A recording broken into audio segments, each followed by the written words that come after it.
everyone, welcome back to my class. In today's class, we will discuss pardoning powers of President of India. Indian constitution के article 72 में president of India को pardoning powers दी गई हैं और अपनी इन powers को use करके president किसी भी ऐसे क्रिमिनल को जिसे किसी भी क्राइम में, किसी भी अपराध में कोई सजा मिली है, उसकी सजा को कम कर सकते हैं, माफ कर सकते हैं। डेथ ऑफ सेंटेंस यानी मृत्यु दंड को भी वो खत्म कर सकते हैं, क्षमा कर सकते हैं। तो क्या ऐसी सिचुएशंस हो सकती हैं, क्या ऐसे केसेस हो सकते हैं? तो ये सारे मामले हम लोग आज की इस क्लास में डिस्कस करेंगे। इसके साथ ही प्रेसिडेंट की पार्डनिंग पावर्स पर क्या लिमिटेशंस लगाई गई हैं उनको भी हम लोग डिस्कस करेंगे। तो don't go anywhere, stay with me. And अगर आप फर्स्ट टाइम मेरी क्लास में आए हैं तो चैनल को सब्सक्राइब कर दें, बेल आइकन को प्रेस करें, बिकॉज जो भी नए वीडियोस आएंगे उनके नोटिफिकेशंस आपको मिलते रहेंगे। So let's begin the class. So Indian constitution के आर्टिकल 72 में प्रेसिडेंट ऑफ इंडिया को ये पावर मिली हुई है कि वो किसी भी क्रिमिनल की सजा को माफ कर सकते हैं, कम कर सकते हैं या फिर डेथ ऑफ सेंटेंस को भी क्षमा कर सकते हैं। क्या ऐसी सिचुएशंस होनी चाहिए? 3 कंडीशंस यहाँ पर बताई गई हैं। पहली सिचुएशन ये हो सकती है कि पनिशमेंट और सेंटेंस उस क्राइम में मिला हो जो उसने यूनियन लॉ के अगेंस्ट किया हो। ठीक है। दूसरी सिचुएशन यहाँ पर ये हो सकती है कि पनिशमेंट और सेंटेंस उस व्यक्ति को कोर्ट मार्शल में मिला हो, यानी किसी भी मिलिट्री कोर्ट के थ्रू मिला हो। ठीक है। थर्ड सिचुएशन हो सकती है कि उसकी सजा जो है वो मृत्यु दंड हो, तो जो प्रेसिडेंट है वो उसे क्षमा कर सकते हैं। ये 3 सिचुएशंस में प्रेसिडेंट अपनी पार्डनिंग पावर्स को यूज कर सकते हैं। अब बात करते हैं कि क्या क्या ऐसे फॉर्म्स हो सकते हैं, यानी कि अपनी पार्डनिंग पावर्स को किस किस फॉर्म में प्रेसिडेंट यूज कर सकते हैं। फर्स्ट इज पार्डन यानी क्षमा। अगर प्रेसिडेंट किसी भी पर्सन की, किसी भी क्रिमिनल की किसी सजा को, पनिशमेंट को माफ करते हैं, it means it removes both sentence and conviction, यानी कि उस पर्सन की जो सजा है वो तो यहाँ माफ हो ही जाएगी, इसके साथ ही साथ जो भी कन्विक्शन है वो भी माफ हो जाएगा। तो ऐसा लगता है कि जो पर्सन है उसने कोई क्राइम किया ही नहीं था, तो पूरी तरह से यहाँ पर फ्री हो जाता है, मुक्त हो जाता है, यानी पूरी तरह से उसको माफ कर दिया जाता है। Second is commutation. कम्यूटेशन का मतलब होता है कि किसी भी पर्सन को अगर कोई सजा मिली हुई है तो उसकी सजा को, उसकी पनिशमेंट को चेंज कर देना, यानी कि उसका नेचर चेंज कर देना, उसकी प्रकृति बिल्कुल बदल देना।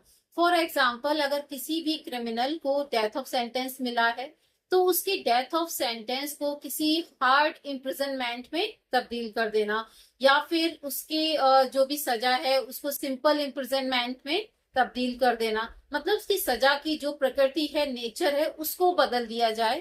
That is commutation. Next is remission.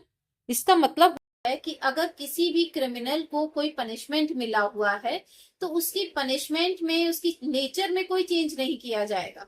ठीक है। उसके जो पनिशमेंट का नेचर है उसको तब्दील नहीं किया जाएगा किसी दूसरे फॉर्म में, बल्कि यहाँ पर क्या करते हैं कि जो भी उसका पनिशमेंट है वो जितने टाइम के लिए होता है उसको रिड्यूस कर देते हैं, यानी पीरियड ऑफ पनिशमेंट को रिड्यूस कर दिया जाता है।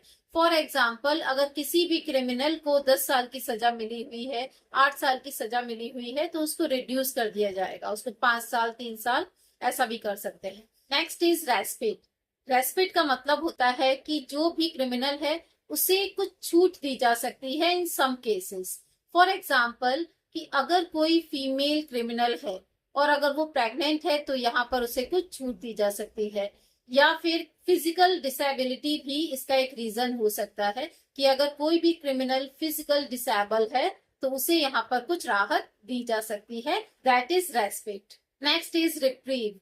रिप्रीव का मतलब होता है अगर किसी भी क्रिमिनल को कोई पनिशमेंट मिली हुई है तो यहाँ पर for a temporary period stay लगा दिया जाता है, सो दैट वो जो क्रिमिनल है वो, अगर उसे मृत्युदंड मिला हुआ है तो उसके लिए वो माफी मांग सकता है प्रेसिडेंट से, या फिर अपनी सजा को कम कराने की रिक्वेस्ट भी कर सकता है।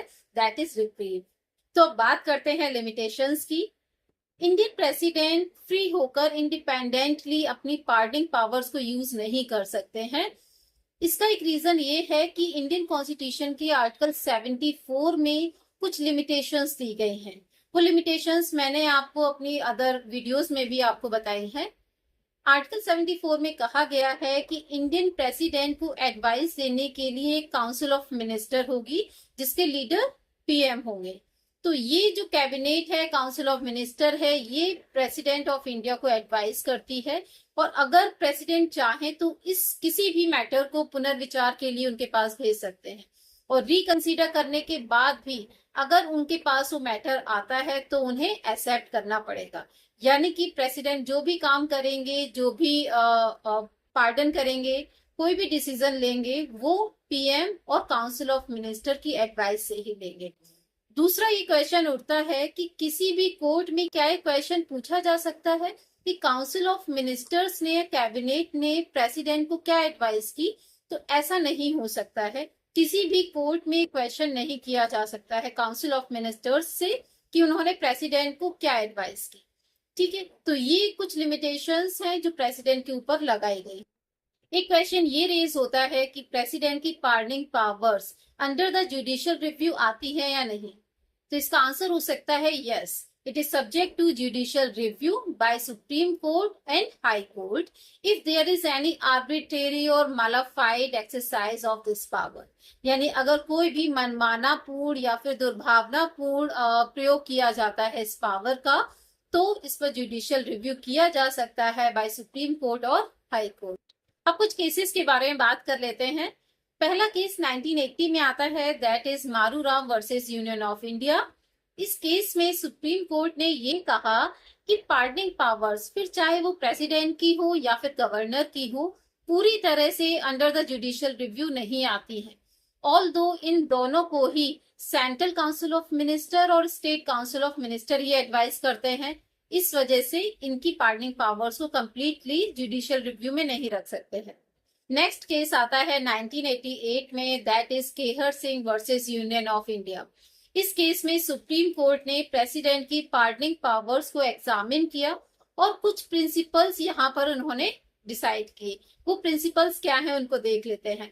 फर्स्ट प्रिंसिपल ये है कि जो भी पैटिशनर है उनको प्रेसिडेंट की तरफ से मॉरल हियरिंग का कोई भी ऐसा राइट नहीं मिलेगा। दूसरा ये है कि जो प्रेसिडेंट है वो अपनी तरफ से उस मामले की जांच कर सकते हैं और कोर्ट से अलग एक व्यू पॉइंट अपना सकते हैं। इस पावर का जो यूज है वो प्रेसिडेंट जो भी यूनियन कैबिनेट है, काउंसिल ऑफ मिनिस्टर है, उसकी एडवाइस के साथ ही करेंगे। इसके साथ ही ये भी डिसाइड किया गया कि प्रेसिडेंट की जो भी पार्डनिंग पावर्स हैं वो जुडिशियल रिव्यू के तहत नहीं आती हैं अगर कोई भी आर्बिट्रेरी या फिर मालाफाइड एक्सरसाइज ना की गई हो। इसके बाद एक केस आता है 1994 में, that is Dhananjoy Chatterjee versus state of West Bengal. इस केस में सुप्रीम कोर्ट ने डिसीजन दिया कि अगर प्रेसिडेंट अपनी पार्डनिंग पावर से रिलेटेड या फिर अंडर आर्टिकल 72 कोई भी डिसीजन लेते हैं तो ये जो भी डिसीजंस होंगे वो with the advice of council of ministers ही लिए जाएंगे। तो आज की वीडियो में इतना ही रखते हैं। आई होप सो वीडियो पसंद आया होगा। पसंद आया है तो लाइक एंड सब्सक्राइब करें। कोई भी क्वेश्चंस हैं, क्वेरीज हैं, कोई भी डाउट्स हैं तो आप मुझे कमेंट सेक्शन में लिखकर भेज सकते हैं। मिलते हैं किसी और क्लास में एक नए वीडियो के साथ, एक नए टॉपिक के साथ। Till then take care, bye bye.